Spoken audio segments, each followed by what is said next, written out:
The annual Group of Seven summit officially kicks off on Friday in Hiroshima, Japan.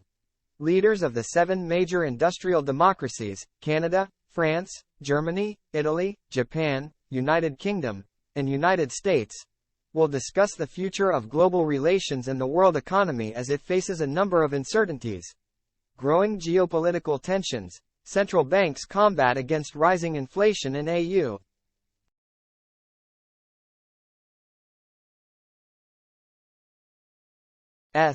Debt ceiling deadlock. Also under the spotlight are the countries invited for the gathering, including Australia, Brazil, India, Indonesia, South Korea, and Vietnam. Nations with pivotal roles to play in regional alliances as the rift between Washington and Beijing deepens.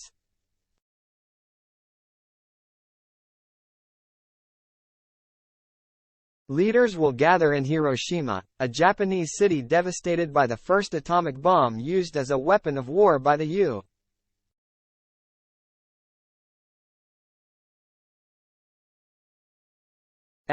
in 1945, which killed hundreds of thousands of civilians during World War II. Nearly 8 decades later, the city will this week welcome world leaders to discuss the path forward for international trade and security as the U.S.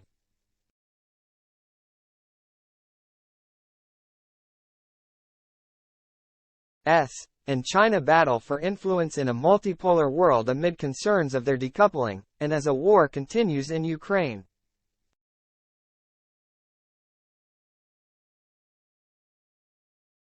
The Group of Seven, which was born to discuss policies to deal with economic crises in the 1970s, meets at a crucial time of slowing global growth amid rising inflation.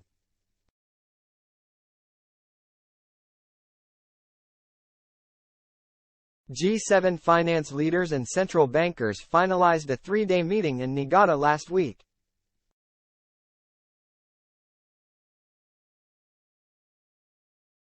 They pledged to combat rising costs and ensure expectations on future price moves remain well anchored.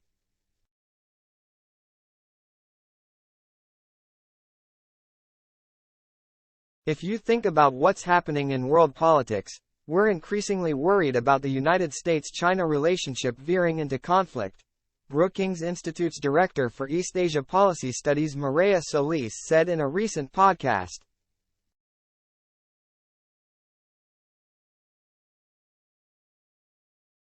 These are superpowers on the nuclear issue, and therefore, I think that Hiroshima encapsulates a very poignant reminder of the need to address these issues and avoid a similar outcome, said Solis.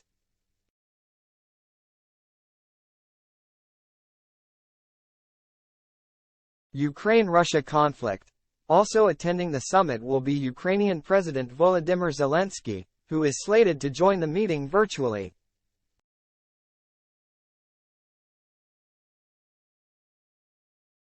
Additional sanctions against Russia are also expected to be announced in Hiroshima.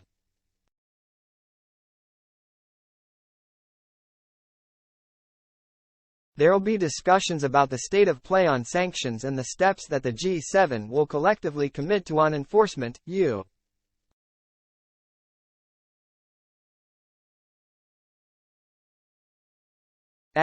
National Security Advisor Jake Sullivan told reporters on Air Force One, "The steps will focus on making sure that we are shutting down evasion networks, closing loopholes in the sanctions so that the impact is amplified and magnified in the months ahead," he said.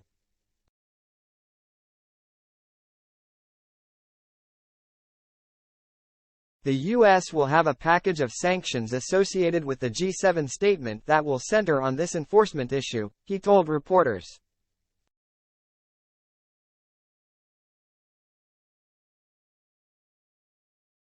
The European Union is also in talks about a fresh wave of sanctions to cut Russia off from finance and technologies, to reinvent their war machine, EU Commissioner for Financial Stability Mairead McGuinness told CNBC in April.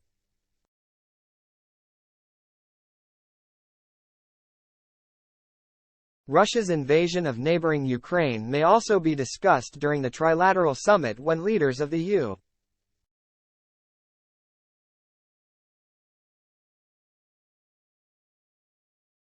Japan, and South Korea meet on the sidelines of the G7 meetings. South Korean President Yoon Suk-yeol was faced with sharp criticism from the Kremlin after he hinted in a Reuters interview that he may be open to possible military aid to Ukraine.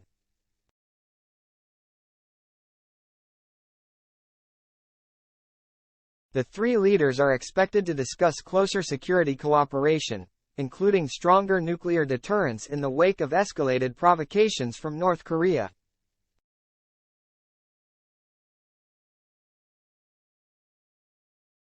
One eye on China.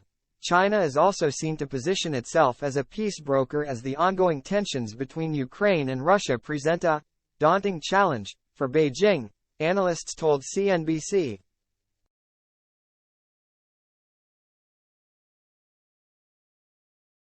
The meeting comes as China this week delivered disappointing data in what was expected to signal a more significant recovery after emerging from its stringent COVID restrictions.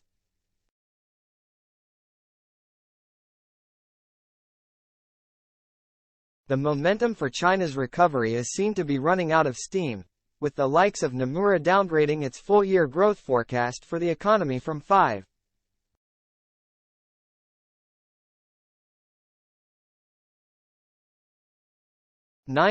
to 5.5%. As disappointment kicks in, we see a rising risk of slower activity growth, rising unemployment, persistent disinflation, falling market interest rates, and a weaker currency, Nomura's chief China economist Ting Lu wrote.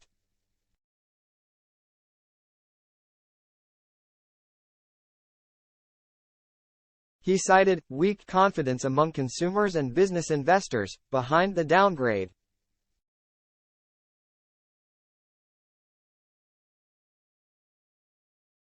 More tensions. Geopolitical tensions with the U.S. overshadow China's growth outlook as well as instigate fears over global supply chains.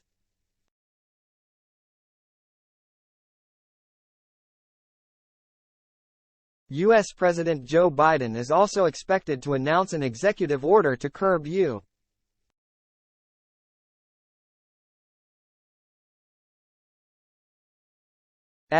firms' investment on China. Treasury Secretary Janet Yellen told reporters at the G7 meeting of finance ministers and central bank governors that the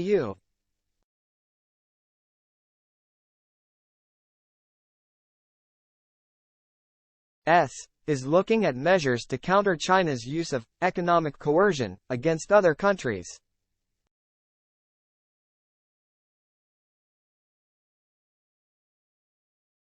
Biden confirmed that he will be meeting his Chinese counterpart Xi Jinping in the near future, but fell short of providing a specific timeline as to when the meeting will take place.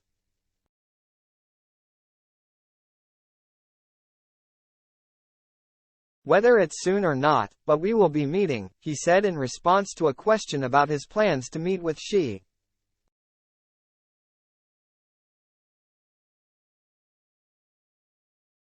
A White House official said the potential meeting should be characterized as ideally in person and that officials are actively evaluating whether it can happen before the end of the year.